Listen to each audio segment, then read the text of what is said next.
Buonasera, everyone. I'm here in front of the epic Colosseum here in Roma, Italia, here to bring you a very important topic of how to create a bulletproof, time-tested argument. How do you create something in terms of thought that can stand the test of time, just like our buddy the Colosseum here. I hope that's how they say it. Well, step one, if you're creating anything bulletproof, you got to be able to throw bullets at it. So in this case, our bullets are going to be questions. Our bullets are going to be questions that sort of try to prove the statement that we're buying in as the absolute truth as wrong. We're trying to prove it wrong. So let's start out with a statement. For example, let's say somebody breaks up with you and you're like, all girls or all guys are bad. All of them. The logic behind that is that every single human on the entire planet, depending on whatever your preference is bad. And it's not good. They're all terrible. I'll never get with anyone. There are two different ways to look at that. So if you're saying, I will never get with anyone, you're saying that never in my entire life will I find another person. So for you to know that, you would actually have to live your entire life to find that out. So you actually can't say that. It can't actually be true until you are a depressed, dead, alone person. And that means that you can't have any, for that to be correct, you actually have to have no other relations with anyone else. So in terms of a thought idea, a thought concept, that can't actually be correct.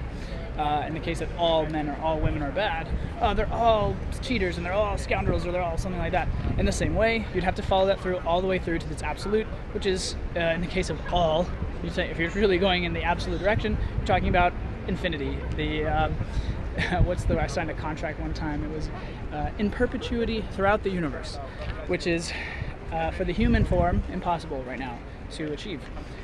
So that can't possibly be right. It just can't be correct. It doesn't hold up. And also, when you're dealing with absolutes, it only takes one exception to prove that absolute incorrect. Which is another reason why absolutes in general are not super strong just for arguing. Try to stay away. In my opinion, is always try to stay away from absolutes. Now, let's say, for example, what's a question that does hold up the test? One thing like a truism that you hear a lot is like, whatever will be, right? Say it again, whatever will be. And the reason it can't be wrong is because if we accept, it depends also on if we're going to get really hippy-dippy here, like on what level we're talking in terms of existence, right? Whatever will be. For that to happen, you have to have a universally understood concept of time. And for most people, it's that it's moving forward. So as a result, in the event that you believe that time moves forward, what will be has to be true. Because on the one hand, you could say, well, that's false because we're not where we will be. Well, exactly. You could say that. However, if time moves forward, if time moves from beyond this moment where we are now, it can't not be then later. It will just be what it is, and it's a kind of a mind mess up, but something like that, it can't be wrong, and that's what I'm trying to get at. How do you create like a bulletproof truth? How do you create like a bulletproof, time-tested, weathering the elements sort of phrase, and something like that, something like what will be, it can't not be true. I think it's a very Zen, I believe, phrase. So that would be an example of something that's like very difficult to take down. The only way I think that you could take it down, this is another thing I'm doing, you just see that. One way that we could, what is the craziest way that it could be taken down? Like in what universe we would have to be in, or what would have to happen for us to break it down? And in that case, it would be basically time we'd have to be frozen, like that.